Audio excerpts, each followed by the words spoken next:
l'émission Parole de femmes. Cette semaine, nous allons parler des différences hommes-femmes. Un sujet passionnant, croustillant, amusant, tout ce que vous voulez en.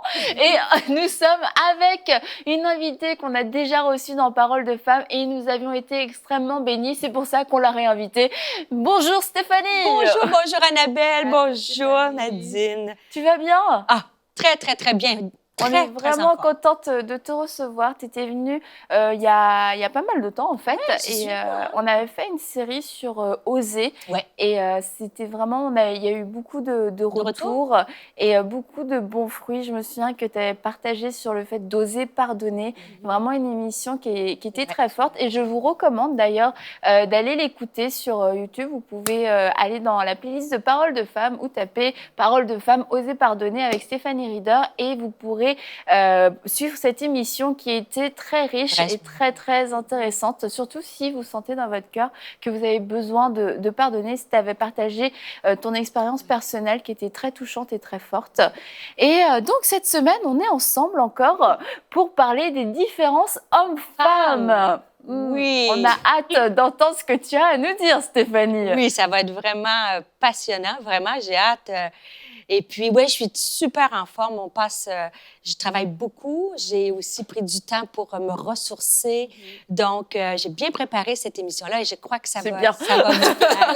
Mais quand on parle des différences hommes-femmes, c'est un sujet tellement important parce que même dès le commencement, dès Genèse, lorsqu'on regarde dans Genèse chapitre 1 au verset 27, c'est écrit « Dieu créa l'homme ». On dit l'homme, c'est l'humanité. Il créa l'humanité, Adam. Il le créa homme et femme. Il va parler du genre. Ish, en hébreu, Ish et Isha pour dire homme et femme. Et tous les deux, hommes et femmes, sont à l'image de Dieu. Et lorsqu'on regarde, on parle de différence, je trouve ça important, avant de regarder ce qui nous différencie les uns des autres, de regarder ce qui nous unit. Nous sommes, les hommes et les femmes, tous égaux et à l'image de Dieu. Donc, différence ne veut pas dire inégalité. Et la suite du texte, dans Genèse chapitre 1, verset 27 qu'on vient de nommer, après ça 28, c'est là que Dieu va donner la mission à l'humanité. Il va dire « Soyez féconds, multipliez-vous, habitez la terre, dominez. » Et les deux, la mission est donnée autant aux hommes qu'aux femmes. Donc, la différence n'est pas dans l'importance d'hommes ou femmes. Et ça, c'est important de le dire. On est égaux, hommes et femmes, à l'image de Dieu. Et ça fait un peu sourire parce que des fois, ça bouscule un peu. Mais Dieu, il y a une portion, il y a une facette de lui qui est féminin. Voilà. ça choque d'emblée ou ça vous va? Ah, moi, ça me va. Ça vous va, Nadine? Ça va? Mais moi, je ne fais que citer les Écritures. Tu es entièrement biblique, Stéphanie. Et je pense que pendant des années, la société, si on regarde à travers l'histoire, on a beaucoup mis en opposition les hommes et les femmes. Et moi, je trouve que c'est une force. La différence de genre est une force dans la maison. Une maman, un papa, c'est une force dans l'Église, les femmes, les hommes qui sont impliqués, c'est une force dans la société. Mais l'important, c'est de connaître ces différences-là et de bien travailler les uns avec les autres. Donc, si on regarde un peu, quand je vous parle les différences hommes-femmes, dites-moi, les filles, qu'est-ce qui vous frappe à l'esprit? Là, je mets les lunettes. Là, on arrive. Je vais mettre les choses. Alors, c'est sûr qu'au niveau physiologique, pas besoin de vous faire un dessin. Je pense qu'on voit au niveau physiologique qu'il y a des différences qui sont évidentes. C'est peut-être le moment d'ailleurs de parler, de dire que tu es docteur en biochimie. Ah oui, mais... Je trouve que c'est un bon moment. Moi, je crois que c'était un bon moment physiologique, biochimie. Écoute, c'est bien parce que quand je me suis bien préparée pour ces émissions-là... Tu as fait un doctorat pour les émissions, donc c'est vraiment super, merci. Et c'est-à-dire, peut-être pas tous les auditeurs le savent, mais moi, j'ai fait une maîtrise, un bac en biochimie, une maîtrise en océanographie et un doctorat en biochimie et par la suite, un postdoctorat en biologie moléculaire. Et par la suite, j'ai travaillé dans le domaine pharmaceutique au niveau de la santé pour développer un médicament anticancéreux contre le cancer prostate, vessie. Et après toutes ces années-là, j'ai ressenti l'appel de Dieu, pas d'abandonner, mais de bifurquer vraiment. Donc, et c'est drôle parce que tu dis ça, puis en ce moment, je suis en train de combiner les deux. C'est certain que ma passion pour apporter la parole demeure pour les hommes, pour les femmes, mais Dieu réveille ou éveille encore cette voie-là de combiner science et foi. Bien sûr, j'ai écrit un livre, mais je suis en en train de travailler sur une formation qui va débuter en septembre et ça s'appelle « Prouve-moi que Dieu existe ». Wow. Est-ce qu'on peut prouver que Dieu existe? Peut-être pas, mais on peut amener certaines avancées scientifiques qui pointent vers un Dieu créateur. Et on va parler, bien sûr, qui a créé les lois naturelles, le Big Bang, est-ce qu'il y a de la vie extraterrestre, ainsi de suite. Mais ce qui fait que dans cette longue introduction, pour vous dire que cette semaine, on va parler, oui, du côté, la différence homme-femme. N'hésite pas à m'inviter pour... Oui, si tu veux emmener ton opinion. Un panel scientifique. Sur, qui a inventé les lois naturelles, Annabelle? Que tu veux. Mais je trouve ça bien parce que cette semaine, je suis retournée dans ce côté un peu scientifique-là parce qu'on va regarder au niveau physiologique, mais une des grandes différences entre les hommes et les femmes, c'est la façon dont nous utilisons notre cerveau. Exactement. Et on va voir, par exemple, la façon, les ondes qu'on va utiliser ne sont pas différentes, sont différentes des hommes et des femmes. Mais cette semaine aussi, on va parler du côté physiologique. Qu'est-ce qui nous différencie, nous, les femmes en particulier? C'est tous les changements hormonaux que les hommes ont, mais différemment, n'est-ce pas? Et nous, on sait, les femmes, que tout ce qui est les variations d'estrogène, de progestérone, vous me regardez là comme j'ai hâte. Non, j'ai hâte bien. Ça, c'est la solidarité féminine, là. Ils me laissent tomber parce qu'eux, ils n'ont pas ça, le syndrome menstruel. On les sent complètement, ils me laissent à la dérive, quoi. Hein? Non. Non, on va en parler. Du coup, tu vas nous en parler. Mais sais-tu pourquoi c'est un sujet pertinent? Parce que les menstruations, la ménopause, ben vous faites comme si de rien n'était, mais ça va vous arriver. Et tout ça, ça touche 100% des femmes. Ah ben, c'est pour ça que c'est un bon Ça touche point. 100% des femmes, de façon différente. Mais on va en parler cette semaine, comment ça affecte notre comportement. Et comment, pour certaines femmes, on rit, mais pour certaines femmes, c'est vraiment difficile, ces périodes-là. On dit plus de 75% des femmes à la ménopause vont avoir des troubles physiologiques, des bouffées de chaleur, et qui va les emmener à entrer, peut-être, ils peuvent entrer dans une période de dépression. Donc, c'est important pour les femmes de parler de ça, de le dévoiler, et c'est ce qu'on va en parler. Donc, d'un côté spirituel, bien entendu, parce qu'il y a des clés spirituelles, mais aussi de comprendre au niveau physiologique. Des fois, là, nos hormones, c'est pas juste dans notre tête, hein, quand ça marche pas une journée. Moi, des fois, je disais à mon mari, maintenant, je suis dans une autre saison de ma vie. Mais quand j'avais, mettons, mon syndrome prémenstruel, je pouvais dire, c'est pas de ma faute aujourd'hui, c'est mes hormones. Si j'ai un mauvais caractère aujourd'hui, c'est mes estrogènes. Et là, tu mets un mot comme ça, et puis là, il peut rien dire. Et là, à la fin de la semaine, du coup, tu vas éradiquer ce genre d'excuses. Vous allez voir, les femmes, vous allez voir, je vais aller des deux côtés. C'est pas une excuse pour les mettre tout sur le dos des estrogènes. Et messieurs, vous allez voir qu'on va bien vous expliquer ça s'il y a des hommes qui écoutent. Je pense que ça serait important que certains hommes puissent écouter aussi pour mieux comprendre leurs femmes. Oui. Alors, la façon dont on va gérer, on regarde les différences hommes-femmes. Si on regarde au niveau du cerveau, par exemple, c'est important de savoir, et là, ça va vous faire rire, les femmes peuvent penser à plusieurs choses en même temps. On est d'accord?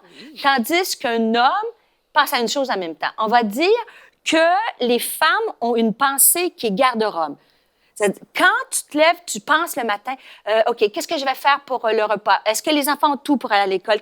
Donc, il est possible pour nous d'avoir toutes ces pensées-là en même temps. C'est comme quand tu ouvres la penderie et tu vois tous tes vêtements bien alignés. Alors, c'est comme ça, nous, les pensées. Tandis que les hommes, une des grandes différences avec les hommes, ils ont une pensée qui est commode, tiroir. C'est-à-dire qu'un homme, quand il va vivre quelque chose de difficile, il va pouvoir, mettons, quelque chose qui l'a blessé, il va ouvrir le tiroir, il va mettre la blessure dans le tiroir, il va fermer le tiroir, il va pouvoir aller faire sa journée. Là, vous me dites, parce que je ne veux pas qu'on tombe dans les grandes généralités, mais c'est quand même assez vrai. Lorsque j'ai regardé les statistiques, de façon générale, c'est comme ça, les hommes pensent et les femmes aussi. Tandis que les femmes, nous, tout va s'entremêler.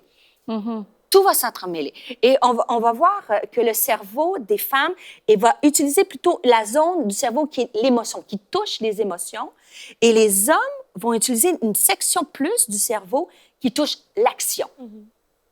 Alors, c'est pour ça qu'on a déjà une grande différence. Lorsqu'on parle, on peut avoir, nous, plusieurs pensées simultanément. On peut penser à plusieurs choses en même temps.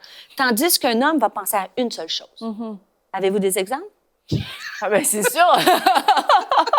C'est sûr, tu as déjà vu un homme au téléphone et que tu essayes de lui parler à ce moment-là, quand il est au téléphone et que tu essayes de lui faire dire quelque chose à la conversation. C'est comme... Mais ça passe pas. Mais tu vois comment c'est fou quand tu dis, tu parles juste le téléphone. Les femmes, nous, on a un téléphone parole. OK? Si on est honnête, moi, avec mes copines, là, je peux facilement parler, quand j'ai du temps, OK? Je peux facilement parler 1 heure au téléphone avec une copine. Vous? Ben ouais. C'est pas un problème. Non. Avez-vous, comme ça, sans aller dans les généralités, mais soyons honnêtes, est-ce que votre mari peut parler 1 heure au téléphone? C'est plus rare. Alors, tu vois, c'est une première différence. Nous, on a un téléphone parole. Eux, ils ont un téléphone information. Ouais. Donc, quand ils prennent le téléphone, ils vont chercher une information, tandis que nous... Alors, tu vois, déjà, dans les comportements, ça change un petit peu.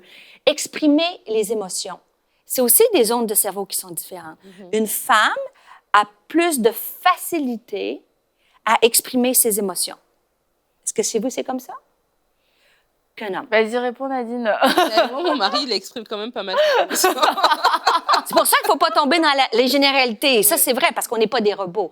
Mais de façon générale, moi, par exemple, avec mon mari, alors, pauvre chéri, je ne veux pas trop dévoiler de choses, mais moi, quand je vais vivre quelque chose, tu sais, je vais être capable de mettre des mots. Je vais ouvrir ma garde-robe d'émotions, de paroles, puis j'ai ça, j'ai ça, j'ai ça, j'ai ça. Lui, premièrement, l'homme très difficile à faire ouvrir le tiroir. Et nous, et moi, je dis toujours, quand je vois qu'il arrive, mettons, de travailler à l'église, qu'est-ce qui va pas? Il y a quelque chose qui te dérange. Non, ça va. Je suis sûre que... Alors moi, mais c'est là la différence. Pour moi, je peux ne pas comprendre parce que moi, c'est facile à mettre des mots là-dessus pour la plupart des femmes. Tandis que lui, il faut déjà qu'il ouvre son tiroir. Déjà qu'il peut penser à une chose en même temps, n'est-ce pas? Donc, est-ce qu'il y a eu du trafic? Tu vois, c'est très compartimenté. Et lorsqu'on arrive, et moi, je trouve que les femmes, nous devrions, avec nos maris, faire cet exercice-là de part et d'autre. Ouais. C'est-à-dire que quand tu vois que ton mari, ça va pas, de comprendre que c'est pas facile de mettre plein de mots là-dessus, même si toi, tu voudrais. Puis des fois, on pense parce que cette semaine, on va parler de la communication, mais même avant de communiquer, c'est important de comprendre comment ça fonctionne, un homme. Et lorsque tu arrives et je dis à Luc, mets des mots, M-O-T-S, sur des mots M-A-U-X. Et c'est très compliqué. Mais je trouve que notre rôle de femme, je ne dis pas que je le fais tout le temps, mais plus je comprends nos différences, plus, au lieu de voir quand il ne me parle pas que c'est un rejet, quand il ne me parle pas c'est un manque de confiance ou qu'il ne veut pas avoir mon opinion, c'est que beaucoup d'hommes ont de la difficulté à mettre des mots sur ce qu'ils vivent. Mais c'est super important ce que tu es en train de dire. Et là, je me dis, je pense à une femme qui écoute, qui dit, ben oui, mon mari, il a plein de tiroirs et ces tiroirs sont bloqués. Comment je fais pour qu'il les ouvre, ces tiroirs? Ben, c'est une question de confiance. C'est une question de confiance. Quand, par exemple, si ton mari ne te parle pas, tu peux avoir l'impression que tu es incomprise. Mais par contre, si tu bouscules ton mari, il va refermer ses tiroirs. Il faut qu'il se sente en confiance. Il ne faut pas qu'il se sente attaqué. C'est certain que... et le mari a besoin d'admiration. Une femme, après ça, on pourra parler de sexualité, c'est tout relié aussi. Hein? Parce que, bien sûr, la communication, les relations, faire confiance, une des grandes différences homme-femme, c'est aussi la sexualité. Par exemple, une femme, elle a besoin de respect. C'est des choses au niveau même de la sexualité, au niveau des comportements, au niveau des regards qu'un homme va porter sur... Il faut qu'elle se sente respectée. Mais un homme, il faut qu'il se sente admiré. Et c'est extrême. Alors, à partir du moment que ton mari se sent admiré, on dirait qu'il va être plus confiant de se montrer vulnérable. Oubliez pas que j'ai dit, les femmes utilisent le côté émotionnel, les hommes, c'est le côté action et compétition. Donc, il y a ce côté admiratif qu'il faut... Et des fois, on rit, mais si on s'arrête un peu, pendant que je me préparais puis je priais, je me disais, le Seigneur me montrait, Stéphanie, tu es la seule personne qui est autorisée à remplir ce rôle aller combler, je devrais dire, ce besoin d'admiration-là. Bien sûr, il peut être admiré à son travail, c'est important, admiré par ses enfants, mais admiré par son épouse, ça a une valeur que c'est juste moi qui peut combler. C'est le rôle que Dieu m'a donné. Donc, ça, c'est important. Et je te dirais, je vais le pousser plus loin parce que des fois, c'est pas évident d'admirer nos maris pour certaines femmes. Le mien, il est parfait. OK? Bon. Donc, si le vôtre, je fais une blague. Mais des fois... Je fais une blague, il n'est pas parfait. Je pense que personne n'est parfait. Il n'y a pas un mariage qui est parfait. Mais on a quand même... On va fêter 34 ans de mariage. Oh, quand même, hein? C'est beau, hein? Oui. Je me suis mariée à 10 ans. C'est pour ça que je peux... Non, je ne me suis pas mariée à 10 ans, les filles. Ça pour dire que je me suis mariée jeune. Fait que je suis encore très jeune. Exact, voilà. Annabelle, je crois qu'elle comprend tout, Annabelle. Pas besoin de développer sur la chose, tu vois? Mais si on est honnête, dans toutes les saisons de mariage, puis moi, je dis toujours, je suis pas ici pour vous impressionner, puis vous n'êtes pas ici pour m'impressionner, dans le sens que si on veut parler des vraies choses, il faut être capable de montrer les vraies choses. Oui. Sur 30, bientôt 4 ans de mariage, est-ce qu'il y a eu des saisons que mon mari, il m'a pas toujours impressionné, que je l'ai toujours admiré? Ça serait mentir de vous dire oui. Et c'est là que la parole de Dieu, la prière, la présence de Dieu, elle devient importante. Amen. De dire, peut-être qu'il y a des femmes qui écoutaient et dire, ouais, Stéphanie, c'est sûr, ton mari est parfait, toi. Je fais une blague. Mais de dire, moi, mon mari en ce moment, là, j'ai de la difficulté à l'admirer parce que ce qu'il fait avec les enfants, peut-être qu'il n'est pas à la maison, peut-être qu'il est grognon, peut-être qu'il ne me parle pas bien, puis tu me demandes de l'admirer. Bien, je pense, je ne dis pas d'accepter, hein. Ça ne veut pas dire qu'il y a des choses qui sont inacceptables. On est d'accord, je vous parle d'une vie de couple qui est un peu... Tu sais, je ne parle pas des choses qui sont inacceptables, mais je crois que dans la présence de Dieu, on peut demander à Dieu, Seigneur, dans une saison difficile, donne-moi une chose que je pourrais valoriser mon mari, que je pourrais lui dire, je t'admire. Et voyez-vous, quand l'homme commence à se sentir admiré, il va baisser ses gardes. Par contre, s'il se sent attaqué, c'est sûr qu'il va reculer. C'est sûr qu'il va reculer. Donc, il y a des moments pour avoir la conversation. Moi, mon mari, quand il arrive de l'église, et je vous le dis 34 ans plus tard, moi, je suis toute contente, surtout là, je travaille à la maison. C'est à alors, quand il arrive, quand il arrive, qu'est-ce que tu as fait? Qu'est-ce qui s'est passé? Qu'est-ce qui s'est passé? Votre meeting, vous avez eu quoi? Vous avez... Mais lui... Plus, il a vu des gens, lui. Oui, lui. Et c'est comme si lui, il arrive, puis là, il me dit, j'ai besoin de ma case vide. Ouais. Pardon? Moi, j'ai 10 000 cases en même temps. Et j'ai encore de la difficulté, je vous le dis bien honnêtement, de le laisser arriver, décompresser. Et si on laisse passer cette période-là, et là, je peux commencer à engager une communication. Et mais ça, je crois que c'est un conseil qu'on ne donne peut-être pas assez souvent parce que quand ton mari rentre, vraiment c'est plus, je pense, quand le mari rentre, quelquefois la femme elle est tellement en action, même si elle n'a pas forcément quelque chose à dire, mais elle est en action, puis quand son mari rentre, c'est comme un soulagement, enfin, qu'il y a une paire de mains pour venir m'aider, pour venir me soulager, prendre soin d'un enfant, aller faire telle et telle chose. Et puis pour la femme, c'est un besoin légitime, et c'est une attente légitime de se dire, bah, tu rentres, j'ai besoin de toi, tu me mets tout de suite au travail.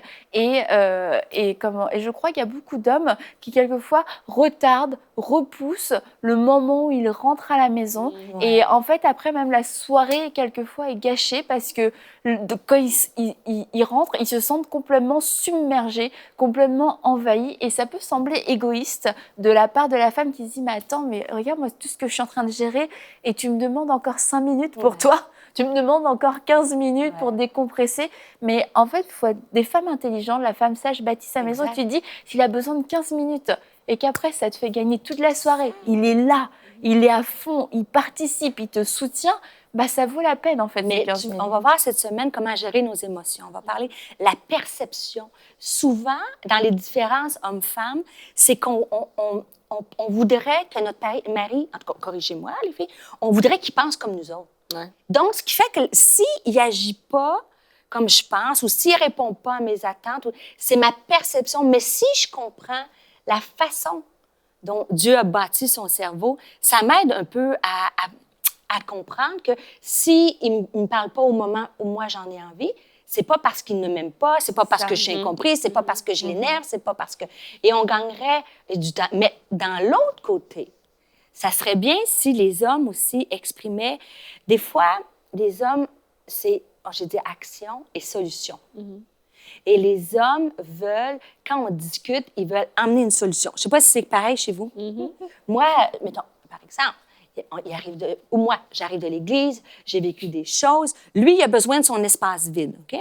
Moi, c'est l'inverse. Je veux lui raconter, je veux lui dire, je veux raconter. Mais lui, j'ai pas dit 2 phrases, bien qu'il est parfait, mais j'ai pas dit 2 phrases. Il a déjà des solutions à te proposer. Mais ouais, j'ai pas fini que Stéphanie, mais là, tu vas faire A, tu vas faire B et tu vas faire C. Et moi, je me dis, c'est pas ça que je veux. Je veux exprimer mes émotions parce que c'est comme ça que Dieu m'a créé. Et là, c'est pour ça que les hommes, nous, on a à les admirer pour faire... Et tu sais, quand un homme se sent attaqué, il va se braquer. Oui. Quand un homme ne se sent pas à la hauteur, des fois, on pense qu'ils sont si solides que ça. Hein? On parle souvent d'estime de soi pour les femmes, mais je trouve que c'est très, très mal compris chez les hommes. Les hommes aussi ont besoin de cette estime-là. Et la vie est dure pour les hommes aujourd'hui. Le travail est difficile. Pour les femmes aussi. Vous savez, moi, je prêche aux femmes, donc vous savez que je sais que c'est dur pour les femmes. Mais on sous-estime la pression sociale des hommes. Et pauvres eux, hein, ils ont passé d'être... Ils étaient, on va dire, une époque où c'était macho. Là, ils sont devenus hommes roses. Là, les femmes... Tu comprends? Donc, il y a une grosse crise identitaire chez l'homme. Et on oublie, et c'est pas parce qu'un homme... C'est comme s'il est obligé d'être le chef de famille, le ci, le ça, le fort, celui qui a les solutions, celui qui pourvoit. Et ils sont vulnérables, eux autres aussi. Donc, je trouve que les femmes, autant quand les hommes ont besoin de se sentir valorisés, mais d'un autre côté, les hommes, eux, quand les femmes ne pensent pas comme elles, comme, par exemple, comme moi, quand j'arrive, puis que je voudrais que mon mari, je veux tout lui raconter, puis des fois, il faudrait juste, lui, essaie de me faire raison. Il va dire, oui, mais ta situation. Puis là, des fois, en plus, quand on est chrétien, il va me dire, oui, mais la Bible va dire de pardonner, par exemple. On a parlé du pardon. Je vous donne un exemple comme ça. Il va me dire, la Bible va dire, telle situation de pardonner. Mais je vais dire, chérie, je le sais. Il faut que je pardonne. Tu me comprends? En ce moment... Laisse-moi te le dire. Oui, je sais qu'il faut que je pardonne. Mais quand tu es blessé, et c'est un petit conseil aux hommes, où la femme dit à ton mari, des fois, là, il y a 3 mots qui font une différence. Chez nous, on l'a expérimenté dans la dernière année. On est revenu à la base. Je te comprends. Quand, par exemple, il y a des transitions de vie, moi, mes enfants sont... Moi, mon garçon, hein, tu vois, on devient comme une famille. Je vous ai déjà parlé de mes enfants, mais là, mon garçon, il a quitté le nid familial. Ouais, il étudie en cinéma, tu vois, sur Montréal, donc il habite là-bas. Et il y a toute une transition. Il y a une transition de ministère. Donc, je sais les étapes. Je le sais que, comme mère, il faut que je me... Mais je suis contente pour lui, tout ça.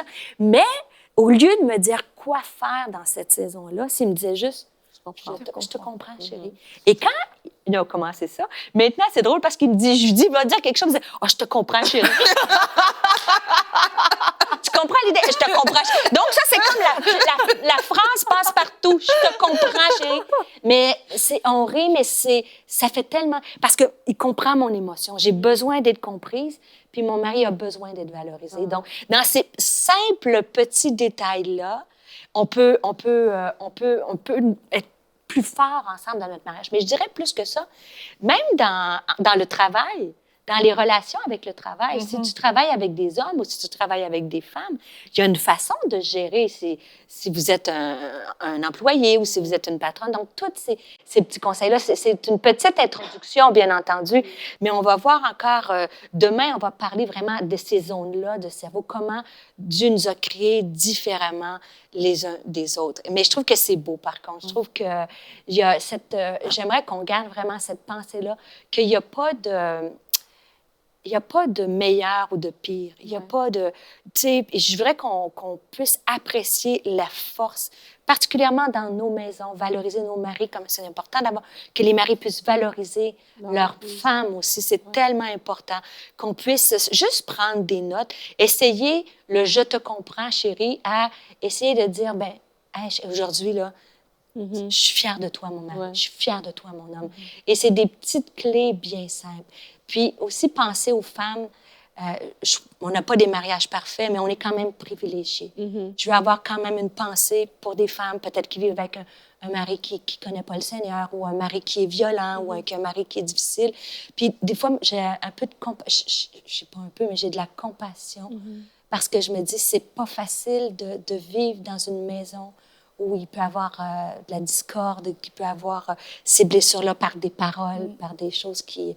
Alors, j'aimerais ça qu'on puisse penser. Et si tu es une femme qui vit des besoins particuliers, je pense qu'ils peuvent nous écrire. Hein? Ils peuvent vous écrire à Parole de Femme. Oui, j'aimerais vraiment. C'est ce que j'avais sur mon cœur, qu'on peut mettre des conseils en pratique, mais que certaines femmes ont besoin. Seigneur Jésus, je suis ici ensemble, Seigneur, dans cette émission d'introduction, alors que cette semaine, nous allons aller en profondeur dans nos différences hommes-femmes.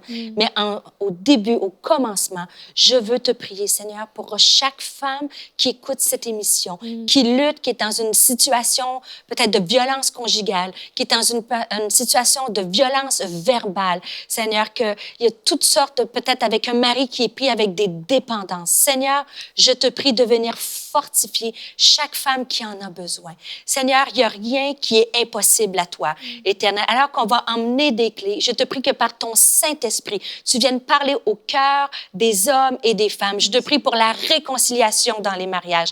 Je te prie pour une paix dans la maison. Seigneur, je te prie que les parents puissent être unis, pour les enfants aussi, unis dans leur mariage, dans leur sexualité, dans leurs unions l'un avec l'autre. Et je te prie pour les enfants qui sont là. Éternel Dieu, protège les maisons. Seigneur, si certaines femmes ont besoin de dénoncer, donne le courage. Si certaines femmes ont besoin de pardonner, donne cette force de pardonner, Seigneur. Et Seigneur, je te dis merci. Parce que tu entends les prières, tu entends, tu vois les cœurs, tu vois chaque cœur, chaque pensée. Seigneur, tu viens calmer, tu viens mettre une paix qui surpasse toute intelligence. Et je te dis merci à l'avance. Nous voulons te donner cette série d'émissions et qu'elles viennent porter un fruit éternel. Amen. Amen. Amen. Merci Stéphanie. Et j'avais cette pensée aussi pour les hommes qui ont grandi dans des foyers monoparentaux où vous n'avez pas eu de figure paternelle. Et vraiment, je prie que le Seigneur puisse vous montrer, vous diriger vers des figures paternelles pour que vous puissiez voir, que vous puissiez avoir des exemples qui sont sains, des exemples qui sont bons. Car comme Stéphanie l'a dit aujourd'hui, il y a beaucoup de pression sur les hommes. Mais lorsqu'on n'a pas eu de modèle, on peut y aller un petit peu à tâtons et avoir une image de l'homme qui n'est pas forcément l'image de l'homme tel que Dieu l'a créé, un homme à l'image de Dieu. Alors je prie que des figures paternelles puissent se lever dans votre vie et que ça puisse vous inspirer, que ça puisse vous guérir aussi et vous enseigner sur la manière dont Dieu voit un homme et que votre identité puisse être entièrement restaurée. Et on va se dire à demain pour une prochaine émission de Parole de Femme avec Stéphanie sur la communication.